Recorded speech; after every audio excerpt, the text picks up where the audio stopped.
Welcome to Satya kitchen. ఈరోజు నేను రాగి పిండితో బ్రేక్ఫాస్ట్ తయారు చేయబోతున్నాను. పైన క్రిస్పీగా లోపల సాఫ్ట్గా ఉండే ఈ బ్రేక్ఫాస్ట్ రెసిపీ 10 నిమిషాల్లో మనం తయారు చేసుకోవచ్చండి. ఈ బ్రేక్ఫాస్ట్ రెసిపీ ఎలా తయారు చేసుకోవాలో ఇప్పుడు చూద్దాం. ఫ్రెండ్స్, ఒక రిక్వెస్ట్, ఈ కొత్త ఛానల్కి మీ సపోర్ట్ అవసరం. ప్లీజ్ సబ్స్క్రైబ్ చేసుకోండి. 1 కప్పు నేను రాగి పిండి తీసుకున్నానండి ఈ రెసిపీ తయారు చేయడానికి.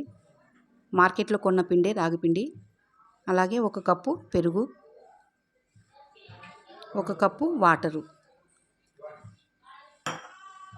బాగా కలుపుకోవాలండి, ఉండలు లేకుండా. చూడండి, ఈ విధంగా బాగా కలుపుకోవాలి. ఈ రాగి రెసిపీస్ పిల్లలకైనా పెద్దలకైనా మంచి ఆరోగ్యమైనటువంటి ఆహారము. చూడండి, ఈ విధంగా కన్సిస్టెన్సీ రావాలి. ఇప్పుడు 1 పావు కప్పు సోజీ ఉప్మా రవ్వ అండి, మనం ఉప్మా చేసుకుంటాం కదా, ఆ సోజీ రవ్వని 1 పావు కప్పు వేసుకొని బాగా కలుపుకోవాలి. మూత పెట్టి 10 నిమిషాలు నాననిద్దాము. చూద్దాం 10 నిమిషాల తర్వాత. ఇప్పుడు ఒక మిక్సీ జార్ తీసుకొని అందులో ఈ మిశ్రమాన్ని కూడా వేసుకోవాలి. తర్వాత మూత పెట్టి మెత్తగా గ్రైండ్ చేసుకోవాలి.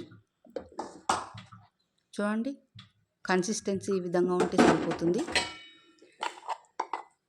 దీన్ని మనము ఒక బౌల్లోకి వేసుకుందాము. ఎలాంటి హడావిడి లేకుండా త్వరగా చేసుకోవచ్చండి ఈ బ్రేక్ఫాస్ట్ రెసిపీ. ఇప్పుడు రుచికి తగ్గ ఉప్పు వేసుకుందాం. అలాగే కొద్దిగా వంట సోడా, జీలకర్ర, తర్వాత సన్నగా కట్ చేసుకున్నటువంటి కొత్తిమీర, కరివేపాకు ముక్కలు. ఇప్పుడు కొన్ని పచ్చిమిర్చి ముక్కలు కూడా యాడ్ చేసుకుందాము. తర్వాత క్యారెట్, మీ దగ్గర ఏ కూరగాయలు ఉంటే అవి వేసుకోండి. తర్వాత ఆనియన్ ముక్కలు, టమాటా. నేను ఇక్కడ 1 టమాటా తీసుకొని సన్న ముక్కలుగా కట్ చేసి వేసుకుంటున్నాను.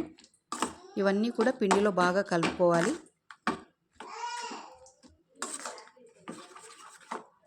ఇప్పుడు మనం ఒక ప్యాన్ పెట్టుకొని మనం ఈ మిశ్రమాన్ని కొద్దిగా వేసుకుంటూ కాల్చుకోవాలి. అంటే ఊతప్పలాగైనా సరే, సెట్ దోశలాగైనా సరే వేసుకోవాలి.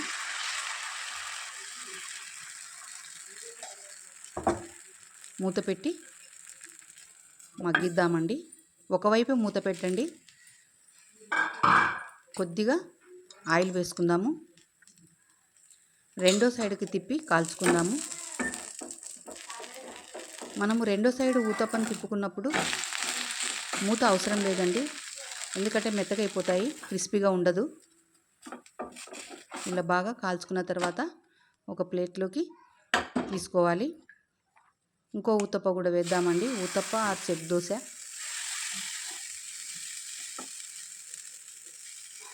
మళ్ళీ మూత పెట్టి మగ్గిద్దాము. రాగి పిండి బాగా మగ్గుతుంది ఇట్లా మూత పెట్టి ఉడికించడం వల్ల. చూడండి, ఊతప్ప బాగా మగ్గిపోయింది. దీన్ని రెండు వైపుకి తిప్పి కాల్చుకుందాము. ఈ విధంగా అన్నీ రెడీ చేసుకోవాలండి. మీకు నచ్చిన చట్నీతోని సర్వ్ చేసుకోండి. చాలా బాగుంటుంది, త్వరగా కూడా అయిపోతుంది టిఫిన్, బ్రేక్ఫాస్ట్. రాగి రెసిపీ రెడీ అయిపోయిందండి. మీకు ఈ రెసిపీ నచ్చినట్లయితే లైక్ చేయండి, షేర్ చేయండి, సబ్స్క్రైబ్ చేసుకోండి. Please subscribe. Thank you for watching.